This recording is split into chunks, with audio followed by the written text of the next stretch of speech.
what Gingrich said? Or is that old news?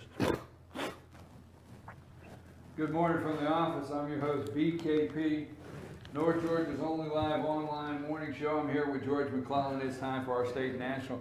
You know why I'm smiling is because you said, is that old news? And the interesting thing is the world we live in, if it just happened 6 hours ago, it's old news. It's old news. George asked me about something we might talk about. He said, or is that old news? Oh, yeah. Hold on just a minute. What do I...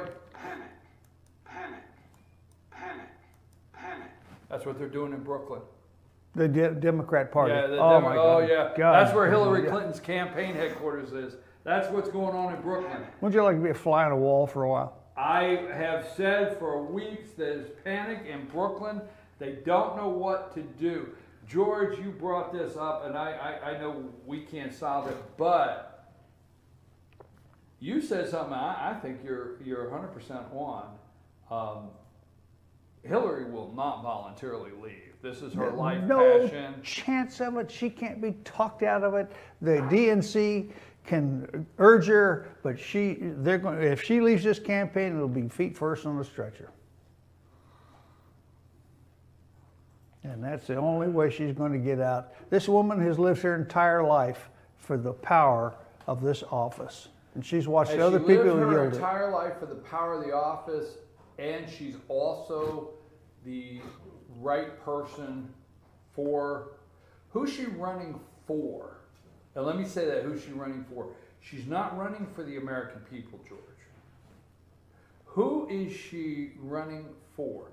Who's propping her up? Now, who's propping her up? It continues to push her because there's some people saying to her, this lady's ill. And there comes a time, I will say this, I push myself. I push myself some days, currently like today, 3 hours sleep.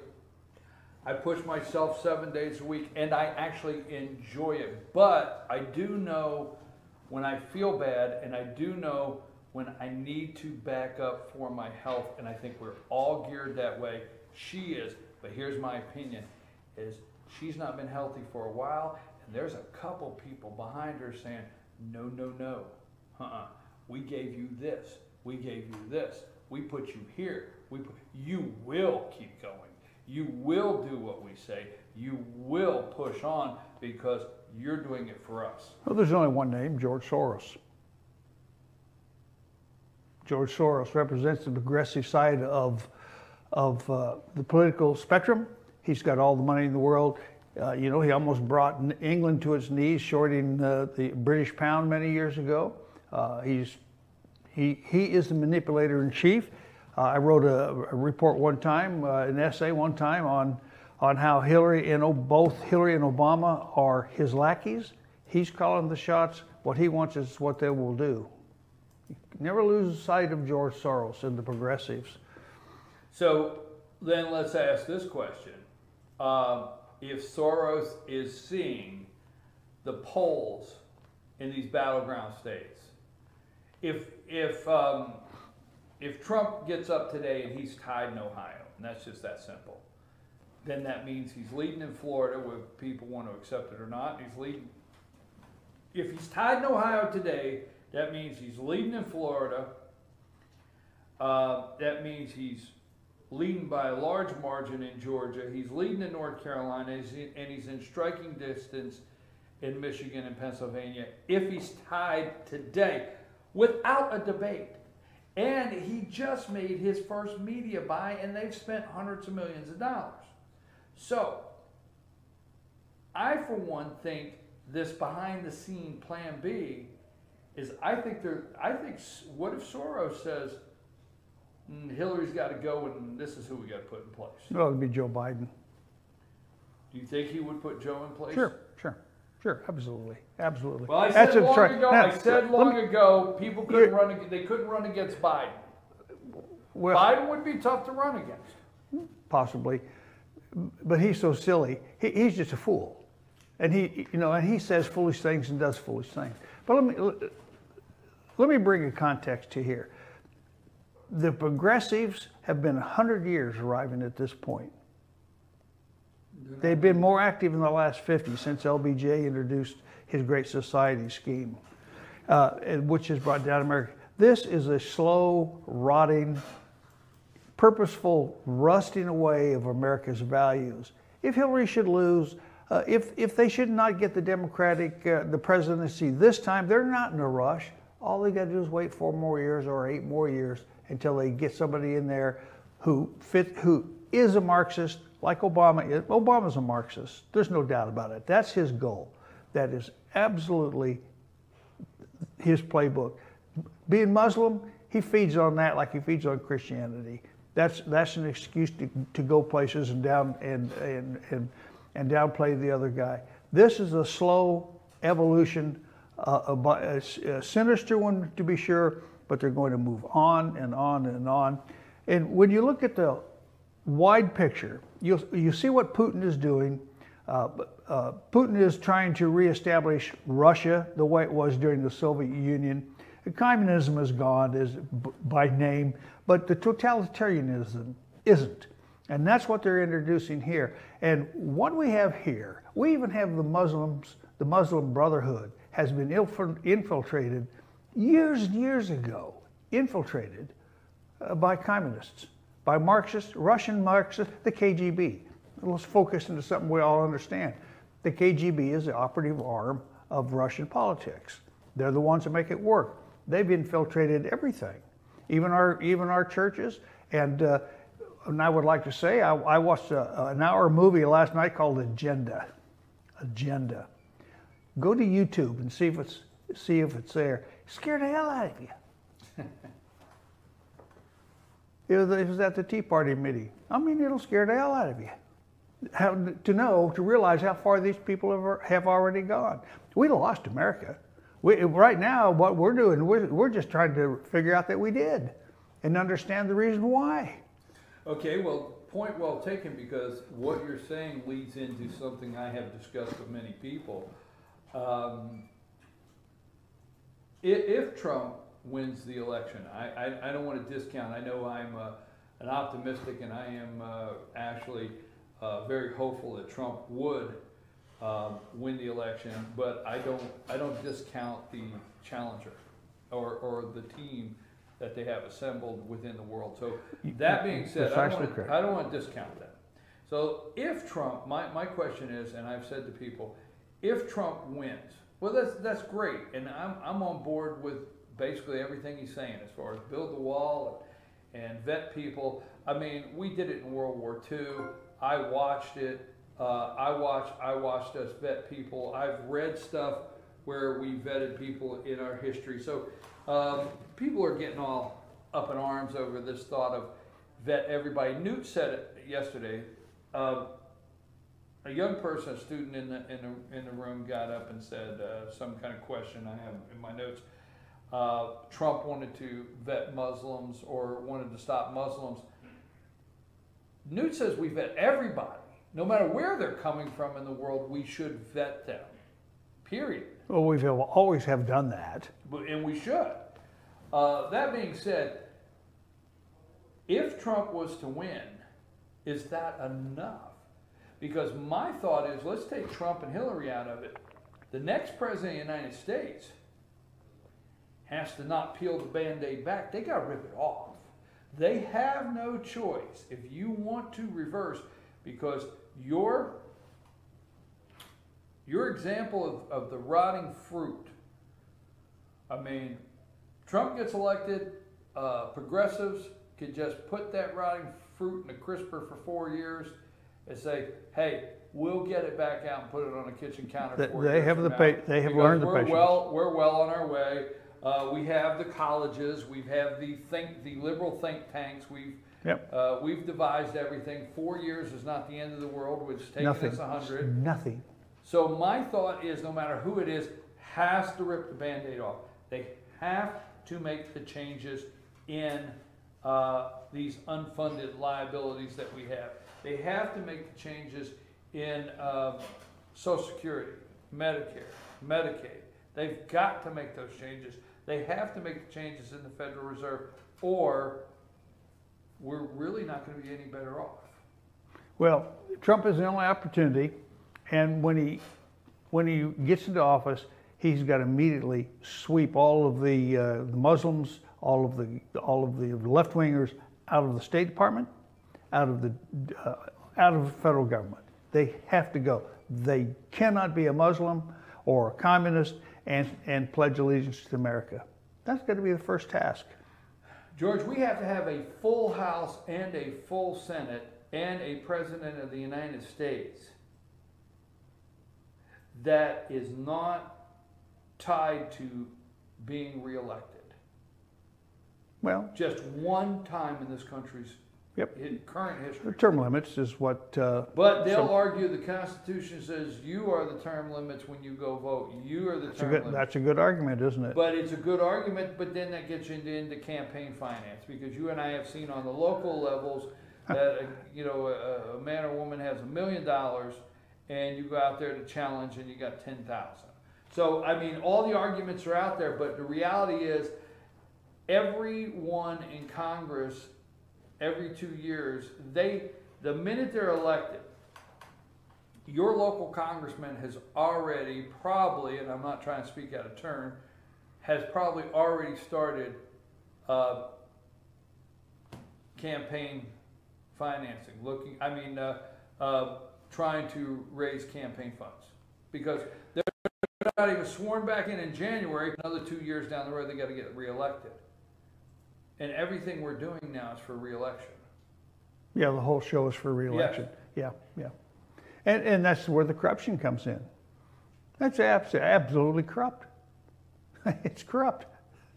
It's rotten to the core. Both parties that have succumbed to the absolute need to be there. The Republicans will say, well, you need to re-elect me. We've got to keep the seat Republican to thwart those rascally Democrats who are now taken over by the Socialist Party.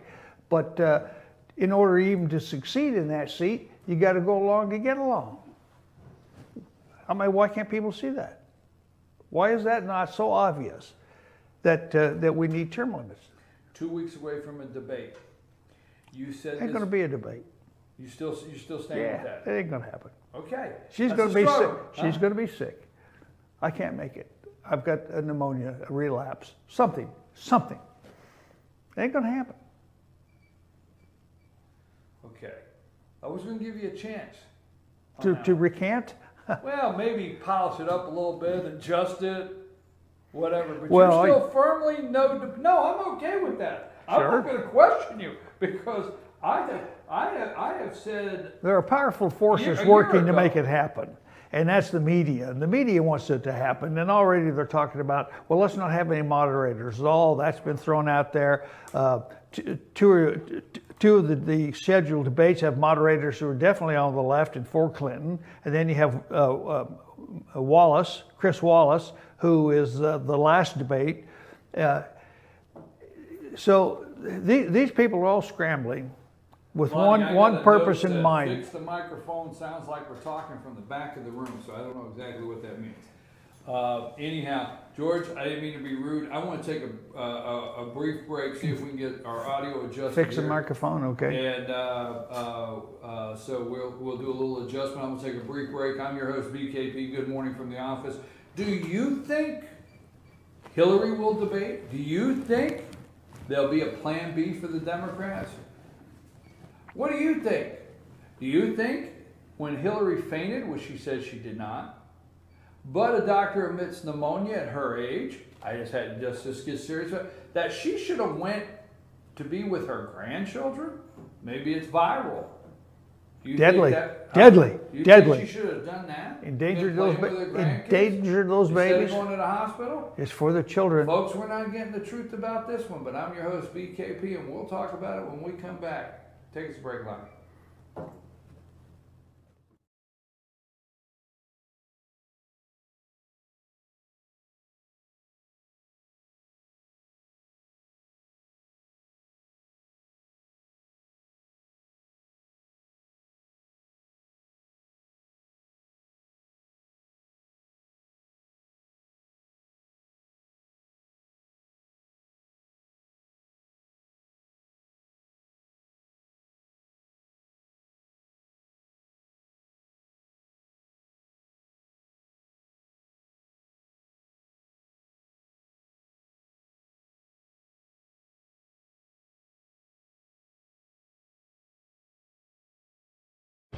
Right now at Pizza Hut, you can get any 2 medium pizzas for $6.99 each. Get any toppings, any crust flavor, anything you want for just $6.99 each. And sweeten the deal with a Hershey's Triple Chocolate Brownie for just $5.99. Only at Pizza Hut.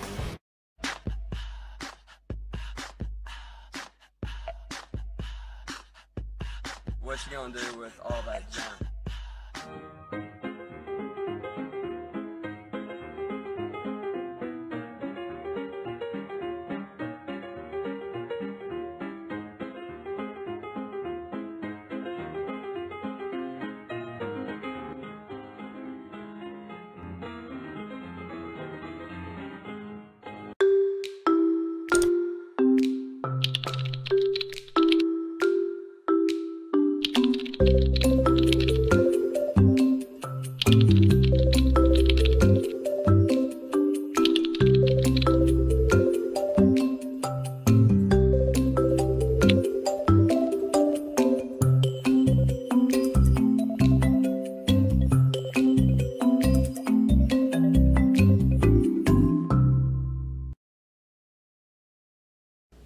I'm Sheriff Dane Kirby, and I'll stand up for you. I'm Stacy Nicholson, Sheriff of Gilmer County, and I will stand up for you. Stand up and speak out. No matter how rich, cool, talented you believe yourself to be, how you treat people ultimately tells all. I am Allison Sosby, District Attorney, and I'll stand up for you. El Rey and Ella J. El Rey Mexican Restaurant. Family owned and operated, and a local favorite for families, parties, and meetings. Great prices. Friendly service and delicious Mexican cuisine. Patio dining available. Come sing in Carlos's Cantina every Friday 9 to 1. Eat in or take away. Same location for 14 years. Open 7 days at the corner of Maddox Drive and 515. North Georgia's favorite Mexican cuisine. El Rey and Ella J. The summer sell down is on at Days Chevrolet in Jasper with huge savings up to 16% off MSRP. Save over $4,100 off Malibu Limited, now just $19,500. Save $9,500 on loaded Silverado Crew Cab LT, now only $38,700. Save up to 16% off MSRP on select new Chevys in stock during the summer sell down. Going on now at Days Chevrolet in Jasper. Better days ahead, Days Chevrolet. Find new roads. North Georgia Diamond is your source for diamonds. Come on in to view the area's largest selection of fine jewelry at North Georgia Diamond. All repairs and designs are done on site by our jewelers. And North Georgia Diamond has the lowest prices on loose diamonds. You can also sell your gold, silver, and coins at North Georgia Diamond between Walmart and Lowe's in East LJ. Locally owned by Bill and Allison Craig, North Georgia Diamond is your source for diamonds in North Georgia. Hello, America. The first ever $5 flavor menu is here, and it's a game changer. For just $5 each, you can get a medium one-topping pizza, Wing Street Wings, a Hershey's cookie, and your other Hut favorites. A Pizza Hut pizza for just $5? It's the ultimate crowd pleaser. How are you feeling, crowd? Very pleased, thank you. We do what we can here. $5 for a Pizza Hut pizza. How can we not be pleased? Good crowd today.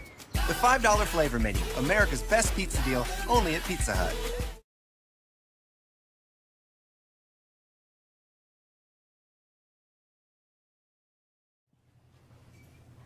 Welcome back. Good morning from the office. I am BKB, North Georgia's only live online morning show. I was in a room full of deplorables and liberal media. My nerves were shot. I went up to Jennifer, you know, the nice young lady, Jennifer Hazelton, the Trump campaign communication director here. First of all, great job to Jennifer Hazelton, Donald Trump, Georgia Donald Trump campaign communication director. It was her job to fill the room with media, and she did. She got them all there. And she had the media platform loaded. She did a great job on that. Did you find room for you? Huh? Well, I got there early enough. I was set up front. They can't stand me.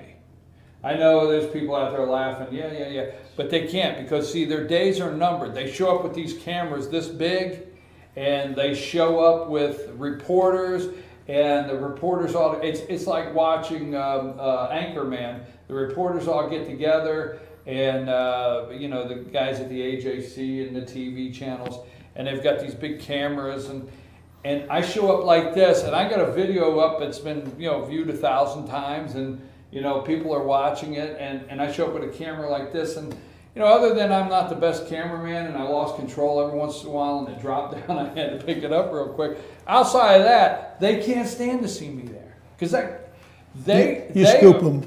But they're almost through. They're almost extinct. I mean, the days of having a reporter with a microphone and a cameraman too, it's everything is numbered. Right. Everything is numbered. Here's the interesting thing. So I looked over, and I'm standing up there, and I got all of the Atlanta stations are there, and you know, the newspapers, and I looked in a room full of people. So I put on Facebook, I said, I took a picture and I said, my nerves are shot. I'm in the middle of a room with deplorables and liberal media. I don't know which way to run. So when it was done, George, I looked over, I whispered to Jennifer, I said, Jennifer, can you do me a favor? Because we went out to a press meeting, right? Yeah. And Speaker Gingrich comes out, and there's all the press, and there's me, and there's Todd Ream. I feel kind of like a kindred spirit. He's a great guy, Tom Ream. Anyhow, so there's all the press, and you know, the speaker is 5 feet from me, so he sees me there, okay? And he sees me there, and he engages with me because I did ask a question. So after it's over, I said, Jennifer, can you do me a favor? Can you go to him and tell him, I'm not the liberal media. I'm not with them. I just had to be in the crowd because that's where you put us, but I'm not with them. So anyhow, I really enjoyed it. He was brilliant. Did she? Huh? Yeah, he was brilliant. Well, did she? I don't know. She went down to talk to him. I don't know. He gets whisked away. I mean, he's big time. Newt's big time. He gets whisked away to what's next. And he's brilliant. He is. He's absolutely brilliant. Absolutely, I yeah. tell you, folks, I have that on Facebook and on YouTube. Go to fetchernews.com. There's a part 1 and there's a part 2. And there's something that I want you to watch in Newt Gingrich's part 1 and part 2. One's about 27 minutes and the other one's about 20 minutes. And you go to fetchernews.com, go to YouTube up there at the top, and go to our channel, and you'll see Newt Gingrich, KSU, Town Hall, Trump Pence. You'll see part 1 and 2. Something I want you to pay attention to that caught my ear yesterday, if you will listen to both of them. He brings up multiple times that Hillary can't have a discussion on the real world. What's going on in the real world that you and I live in, Hillary can't have that discussion. Now that is something you have to pick up, because you know what Georgie said over and over and over, is Hillary can't debate on the real world, what's happening in the real world. The reason it's interesting to me is he said probably about 6 times, Hillary can't debate Trump, or Hillary can't debate the issues. Well, there's something underlying there that I'd like to ask him. I asked him yesterday a little bit about it, but I didn't get where I wanted to with it. Well, I know that. A lot of people don't know that. That's why when you asked me this, there will be no debate. He says she can't. She can't discuss what's happening. Do you think her team knows that she can't? Yes. Yes. So there will be no debate. You know, here's something else. This guy is brilliant. I mean, he is. I keep saying you have to watch. There's some college students. There's some young people there that are, you know, and one of the questions is, you know, college tuition. Okay? And Newt says things that people won't discuss.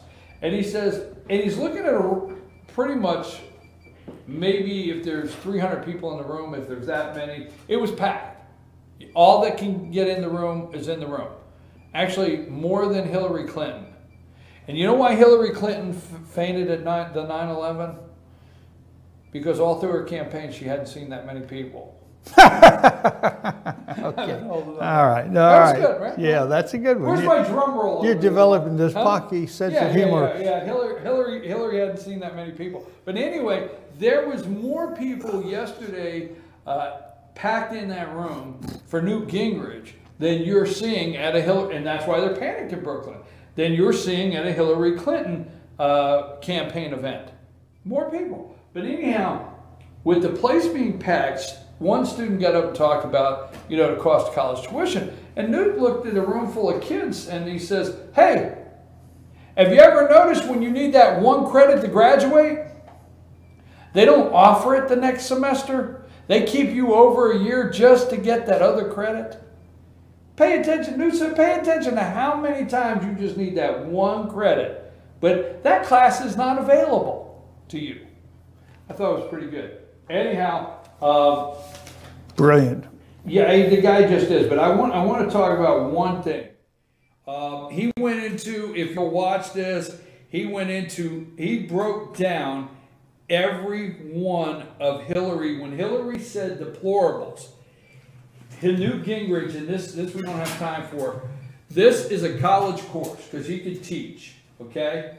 So, you know, when she said, and I'm begging you to go to YouTube and watch that, fetchernews.com, go to the top YouTube channel. But when Hillary said deplorables, okay, you know, she gave a whole list of sexist, xenophobic, Islamophobes. She gave a whole list, right? He took every word and tore it apart. I mean, he backed it up on her. Every single identity that she used on deplorable, he backed it up. He said the campaign was 2 Ds. Her campaign was 2 Ds, deplorable and dishonest. The Clinton campaign was about 2 Ds, simple enough, deplorable and dishonest. Okay, he kept saying, can't have discussion about the real world. The campaign knows they can't debate, and he kept saying that over and over. But what got me is when he got down and he was talking about, you know, sexist, and he went through Iran, Saudi Arabia, how they murder gays, and what Hillary did and her involvement with Saudi Arabia and her involvement with Iran. And she wants to look at the LGBT community and call Donald Trump supporters deplorable. You follow what I'm saying? Mm-hmm. I've said it. I'm concerned about giving the internet away. Newt brought it up. He said Barack wants to take the internet and give it away. Why is it his to give? How is it his to give? I mean, who authorized this guy to say that? He said Barack wants to take the internet and give it away. You have to be, this is what I love, Newt Gingrich. You have to be deranged to be a modern liberal. Well, we see it all the time. Look at Hillary, for God's sake. Newt just delivers. I got to give him credit, man. He delivered. You have to be deranged to be a modern liberal.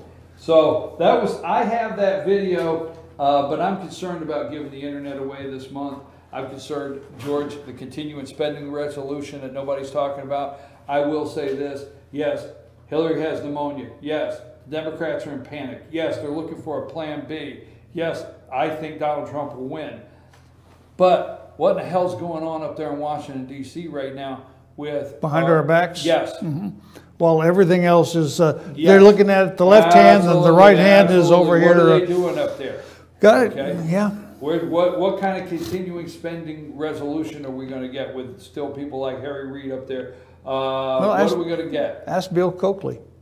Well, I have sent a message to Doug Collins telling him that, I put it like this. I sent a message to Doug Collins, Congressman Collins, and I say, look, we're an internet business. That's what we do. My belief is things like we are doing is something they want to shut down and they want to stop.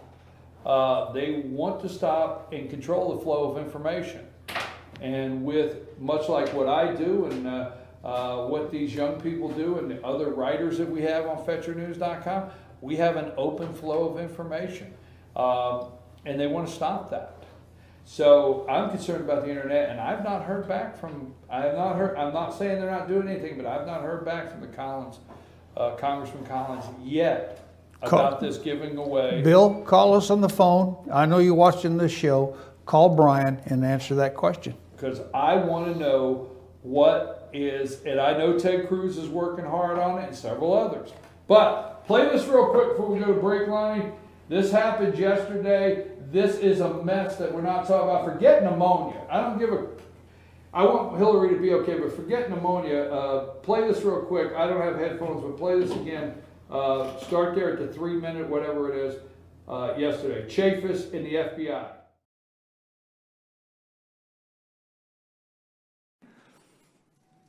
That's the way our Constitution works. Will the FBI provide to Congress the full file with no redactions of personal identifiable information? I cannot make that commitment sitting here today. Then I'm going to issue a subpoena, and I'm going to do it right now. So let's go. I've signed this subpoena. We want all the 302s, and we would like the full file. You can accept service on behalf of the FBI? Certainly. You are hereby served. We have a duty and a responsibility. You can cite no precedent, nothing in the Constitution, no legal precedent. You know this is important to us. You now have your subpoena. We would all like to see this information. I've gone past my time. Jason Chafis did an excellent job yesterday explaining to the FBI how the Constitution works and says, hey, we want the 302s. We want the full files. Basically what the 302s are is the equivalent to what you and I, the FBI released to you and I on the Hillary Clinton email. Those are investigative notes. Investigative notes. But the Congress is, their security clearance that they have, they're able to get those notes unredacted. And he had to school the FBI, but the thing is what Chafis said to him, he said, he signed that subpoena right then. And he said, this is how the Constitution works. And the guy there from the FBI, I didn't see his name, but he says, can you take a subpoena? Can you take a subpoena on behalf of the FBI? And he said, yes, I can. He said, can you receive one on behalf? He said, yes, I can. He said, sir, you've been served. And they handed it to him. Yes, sir. And federal judge, I think pneumonia is the least. I think the health is an issue, but I think there's some things going to break. The FBI, Newt brought it up yesterday. The FBI has concerned more people in higher positions. And my question that I ask is why, George, would the FBI take the heat for Hillary Clinton? Who are they really taking the heat for? Who? I read an excellent, well, I say an excellent, a long discussion on the very subject of Jim Comey. And he's the first FBI agent or director of the FBI, and he's not one of us. He's not a special agent. He hasn't investigated crimes. He's taken investigations of crimes that have already been completed. He has never processed a crime scene. He's never made an arrest, put handcuffs on somebody, interrogated him at a table. He takes the end product and prosecutes it. He has arrived at his job with a history of being honest. He worked for Rudy Giuliani. As a prosecutor. As a prosecutor. Yes. But he also worked with Hillary Clinton in Watergate in the early days, when they were both young attorneys. She got fired for being dishonest and disreputable from the Watergate Committee. But Comey is the first director of the FBI since Hoover to enter politics, take the FBI into the rare, almost unheard of field of politics. Agents are scared of this. They're scared, they're concerned. And the whole thing is the FBI is supposed to be untouchable. It's not untouchable anymore. Comey saw to that. FBI had a problem. It had that Hansen case. And that was just a Soviet spy. He turned into a Soviet spy because he wanted money. They try to not make that happen. Like my agency tries not to make that happen. So far, we haven't, as far as I know. But they had that one loose cannon. But they're supposed to be untouchable. And when they lose that veneer of untouchability, then they lose their ability to be honest and effective. Well, my concern in the question, I think, I obviously I don't have the answers because the shroud of mystery out there is so deep. And I made a joke yesterday on conspiracy theory, but the shroud of mystery out there is so deep that I don't want to get stuck on whether Hillary had a body double. I don't want to get stuck on that. Okay, because I think these are all diversions. Because there's a lot of media. It's the left hand. You know, Hillary had a body double come out of there. Well, you know. No, it was not Ellen DeGeneres, and I know that's probably Ellen DeGeneres' dream part. And yes, in the movie, whoever gets to play Hillary Clinton will give it to Ellen DeGeneres. So that's done. All right, body double conversation's over. Why Ellen DeGeneres? Just saying, George. Just saying. Okay, stay with it. Let's move on.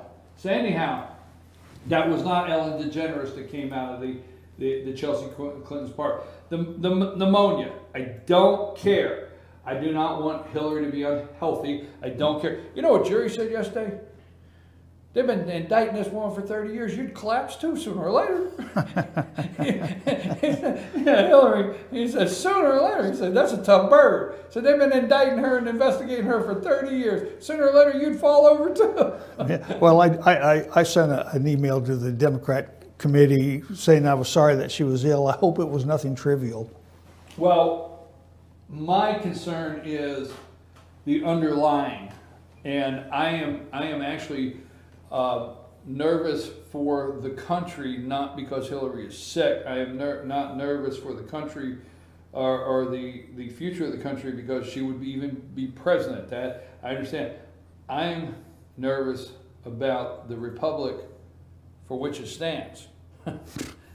Well, okay. I mean, George, I'm concerned about, look at what has happened to the Supreme Court. The Supreme Court has moved so far to the left, and the people that we thought were nominated to uphold the Constitution at the Supreme Court. We have Antonin Scalia is dead. I'm not going down the conspiracy theory road. And John Roberts let us down. When I say us, constitutionalists down. Oh, the Chief Justice? Yes. Justice, yes. So we're in a mess there. That's my opinion. I mean, you got I agree with you. You got Ruth Ginsburg, and you got Sotomayor, and you got Kagan, and you got. I mean, it's as left as can be. So then you move over to the presidency. This guy has done everything for 8 years and could care less about Constitution, law, nothing. Right. No regard for anything. Now you move over to House of Representatives and the Senate, and this was our saving grace, as they say, right? And they what did we get out of that? Yeah, they did nothing. Yeah, that's right. And now we knew, and I'd like to go through this if I ever get time. We knew the Department of Justice under Eric Holder was gone. We knew that. Okay, that what he had made out of the Department of Justice. A criminal enterprise. There was even Republicans go look this up that tried to sell us on Loretta Lynch was a calm, good, solid choice. That Republicans tried to sell us that Loretta Lynch was not Eric Holder. Well, here we find out she is. She's Eric Holder on steroids. I like what Congressman Doug Collins said when he questioned her. Congressman Collins said to Loretta Lynch, said, you know, this makes me long for the days I miss Eric Holder. Not because I liked Eric Holder, but he did answer some questions. Obama said, you don't have to say nothing. You don't have to say nothing. So our Justice Department is in shambles. Congress is in shambles. The executive branch is in shambles. The Supreme Court is in shambles. And the FBI is getting there. The FBI is in total shambles. It's getting there. Mm-hmm. Right? I don't think it's getting there. I think it's there. Look at the guy's face yesterday. What guy? The guy with the FBI that Chafis said, can you accept? Now, I forget his name, but that's not Comey. No. And some of these FBI agents are going to break sooner or later. Well, I doubt it. They're going to...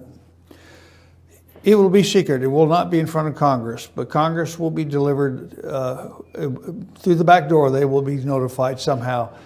because there are enough honest FBI agents, plenty of FBI agents who are honest out there and are aghast at this and where our country is being taken. They're absolutely aghast. George, I do not think for one, and I got to get to your final moments, I don't get sidetracked. I do not think for one that the world is over because a woman flies a fighter jet. That's not a big deal to me. But the reality is we have, myself, I feel that we've taken patriotism and the flag and we wave that across all of our military as if you say one word about the military, like Trump said, hey, our generals have been reduced to rubble, then you're not patriotic anymore. Look, Obama has decimated our military. Point blank. He's taken the fighter out and replaced them with women. It's not an argument on whether you want or you're okay with a woman flying a fighter jet. The reality is we have turned the military into a social experiment. Well, and it's not a social experiment. It's there to kill people. Well, not anymore. I want you to go over here. Yeah, but that's what it's supposed to be. That's what it's supposed to be. Yeah. So our military, our Supreme Court, our Department of Justice, our FBI, our executive branch, our judicial branch, I got that one, legislative branch, they're all in a mess. It's time for George's final thoughts. I decide this guy has to go. I'm your host, BKP. Good morning from the office with North Georgia's only online morning show. Now it's time for George's final thoughts of the day, and then it'll be time for inspirational moments from our good friend Oscar Poole. George, what do you have for us today? Well, you may or may not have hit a nail on the head, but I call this one collapse. In case you didn't know it or don't recognize the signs around you, America is a nation in collapse. We are living it right now. We saw it coming, and we've waited for years, too many years as it turns out, for the Republicans to do something. Well, they did. They joined the majority to continue the government's corruption and enrich themselves to stay in office, to satisfy the greed of the large banks and corporations which pay to keep them there, like Hillary Clinton. When I say America is a nation in collapse, I mean civil, economic, military, and morale. We face a real potential for violent civil disobedience. Already, our America has been fundamentally changed into something we don't recognize. In politics, now, everyone must either agree with the left policy of change, you don't agree with it, with the liberal plan, and you're either turned out or, as the rising death toll surrounding the Clintons suggest, removed with prejudice. Race relations is the most visible sign of our collapse. They have gotten so far out of control, the politicians have no idea how to solve it. Encouraged by Obama, Holder, and Lynch, isn't it? Leach. Abetted by Al Sharpton and the so-called leaders of the Black Lives Matter mob, incidents like Ferguson have been turned into excuses to attack the police, assassinate officers, loot and burn their own communities, and still politicians have no idea how to handle it. Well, that's just palaver. The media rushes to these scenes of urban carnage, tisk-tisking the bloodletting, interview the ignorant rioters, and then agree that the police are at fault. And that is now called the Ferguson effect. Those cities in collapse are all bastions of decades of Democrat control. The black leaders now entrenched as mayors, aldermen, legislatures, even congressmen and women, and senators, and one miserable excuse for a president have become the new slave masters. After decades of frustration over Democrat policies that ruined America's major cities, the denizens of those urban centers, bereft of ambition, direction, or desire to succeed, traits bred out of them by the destruction of the black nucleus family, solely to be able to allow them to receive government relief checks, turn to violence. What do they have to lose? Only their lives, and jail is a badge of honor now. The Ferguson effect is criminal extortion. The unprepared leaders of the cities, colleges, and universities when faced by potential black violence, quickly apologize, beg forgiveness. for their incomparably stupid affront to the offended black students, and then immediately blame whites, white culture, and white privilege. Thereafter, white students become the objects of directed assaults by roving mobs of unenlightened black youth, including females, eager to punish their supposed oppressors and make a point that they are the new masters. Obama, Holder, and Lynch have said it was okay. To negate the effects of individual black on white violence, reports of any injured non-black citizen is passed off as them simply being in the wrong place at the wrong time. It could have happened to anybody.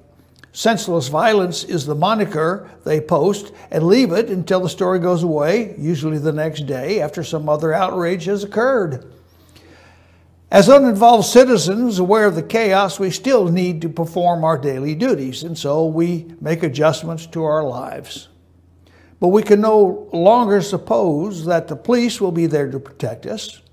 We may even arm ourselves thinking that we'll use it for self-defense. We readjust our free time activities. Concerts and sports gatherings have a 50-50 chance of turning into brawls, so we don't go. When we see a gang of black youth shuffling down the street, we move to the other side, prepared to fight or flight, or of having the crap kicked out of us. To resist is racist, didn't you know?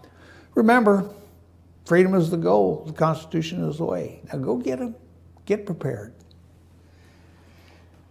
It's interesting you say that, George, because yesterday at that school, I have it there was 3 black young ladies and one in particular that tried to take me to task, and I wasn't getting into a fight with them, and they are bullies. They just tried to bully me like and she kept saying, well, you say that because you're not a man of color. Okay, what the heck, lady? She kept saying, well, you don't understand because you're not a man of color.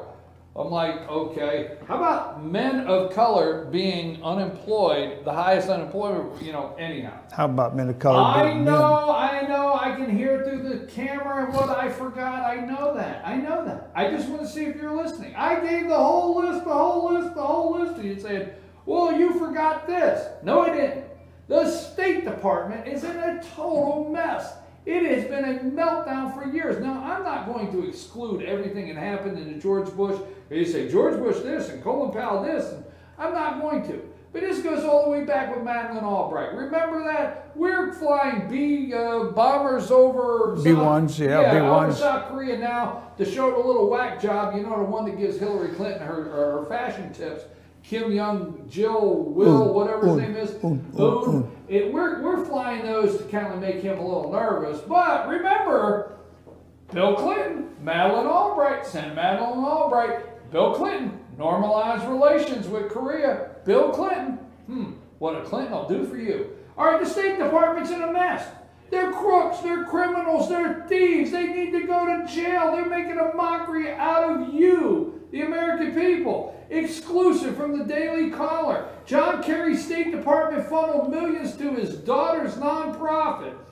More than $9 million of the State Department money has been funneled through the Peace Corps to a nonprofit foundation started and run by Secretary John Kerry's daughter. Documents obtained by the Daily Caller Foundation. It's a mess. It is in fact, it's deplorable. The whole thing's deplorable. Despicable. Maybe those are the deplorables. Despicable. Anyhow, thank you for your email. I got your email. I do read them all. Thank you very much for your email. Several of them this morning. And one last thing before we go. It's almost time for inspirational moments. They're all coming out. Yes. Pneumonia at Hillary Clinton's age, not being insensitive. This could last for a long time. I had a family member that was over a year. Breathing treatments, everything. Had to wear nightly breathing treatments. The walking pneumonia. This is something. I had a family member up all night long coughing. We'd go into these coughing fits. We'd have to get this person to the hospital. This is serious. Everything. But we don't know if it's just pneumonia. And we don't know. They're lying to us about everything. Who's the mystery nurse? Got a list on that. Okay. She fainted during speeches. She fell headfirst into a plane. I've seen all of these. Scary cough. Remember the Benghazi hearing? She had her cough come up then. It wasn't just a couple weeks ago. All right. So I'm telling you, there's something much deeper with this lady. But what is under the surface is what concerns me more, is what's going on. The State Department is a mess. Hillary Clinton started it that way. Remember Madeleine Albright? Remember her, George? Yes. Yeah. Well, you know, Hillary touts she got the ball rolling in Iran. Huh, that's interesting. If she's elected president, I don't know what normalized relations we'd have next in this world. Well. Hey, it is time for inspirational moments by our dear friend, Colonel Oscar Poole. And after that, you're going to want to stick around because the Scott Farrell Show, America's behavior expert, Scott Farrell at 10 o'clock. George and I are out. Tomorrow is Wednesday? Tomorrow's Wednesday. That's it? Yep, that's my I got to go in the back room over here and catch up, George. my kid's first day after the show. I got to regroup. Yeah. Have to. Watch the new Gingrich Town Hall. That means take a nap. No, you can't take a nap. I got a lot going on. I thought you had a little cot back there. I do have a little cot, but I'm going to have to pass by it and wave today. I've got a lot going on. You need some rest. Yes, I do. It was a long night. Anyhow, Lonnie, are we still here? Are we? Huh? Yeah. Oh, why? Goodbye. Goodbye, everybody. That's what we was waiting on. Yeah. Bye-bye. That's it,